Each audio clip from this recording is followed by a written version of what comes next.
Assalamualaikum warahmatullahi wabarakatuh. Salam dan salam sejahtera, Om Swastiastu, Namo Buddhaya, salam kebajikan rahayu.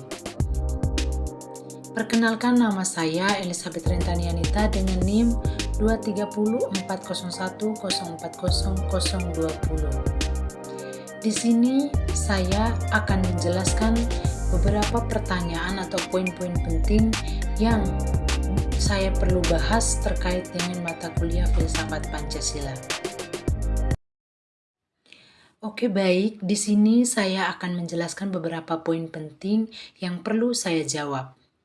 Yang pertama yaitu tentang pemahaman mengenai makna filsafat Pancasila. Yang pertama, Pancasila sebagai Wilsasung atau pandangan hidup bangsa. Dalam pemahaman ini, filsafat Pancasila adalah sistem nilai yang menjadi pedoman bagi seluruh rakyat Indonesia dalam bersikap dan bertindak. Yang kedua, Pancasila sebagai dasar filsafat negara. Dalam pemahaman ini, filsafat Pancasila adalah dasar filosofi yang menjadi landasan bagi penyelenggaraan negara Republik Indonesia. Yang kedua itu menjelaskan komentar kritis tentang pemikiran Muhammad Yamin di sidang BPUPKI. Fokus pada konsep peri yang abstrak, Muhammad Yamin mengemukakan 5 asas negara yang disebut peri kebangsaan, peri kemanusiaan, peri ketuhanan, peri kerakyatan, dan peri kesejahteraan rakyat. Meskipun memiliki semangat kebangsaan, penggunaan istilah peri terasa agak abstrak dan kurang konkret untuk dijadikan dasar negara yang operasional. Hal ini menimbulkan interpretasi yang beragam dan berpotensi kurang jelas dalam penerapannya. Yang ketiga, komentar kritis tentang pemikiran Insinyur Soekarno di sidang BPUPK. Potensi interpretasi yang luas terhadap sila ketuhanan yang berkebudayaan, Soekarno mengemukakan sila ketuhanan yang berkebudayaan sebagai salah satu prinsip Pancasila. Yang kedua, belum adanya mekanisme konkret pengawal implementasi Pancasila. Meskipun Soekarno memaparkan Pancasila dengan sangat visioner, pada tahap awal ini belum secara rinci membahas mekanisme konkret bagaimana Pancasila akan diimplementasikan dikawal dalam praktik kenegaraan. Yang keempat, pemikir perempuan dalam sidang BPUPK. Berdasarkan catatan sejarah, tidak ada nama pemikir perempuan yang secara eksplisit tercatat sebagai anggota dan memberikan gagasan substantif dalam sidang BPUPK yang setara dengan Muhammad Yamin, Prof. Supomo, atau Insinyur Soekarno dalam perumusan dasar negara. Anggota BPUPK didominasi oleh tokoh laki-laki pada masa itu. Selanjutnya itu, bagaimana sumbangan pemikir perempuan dalam sidang BPUPK?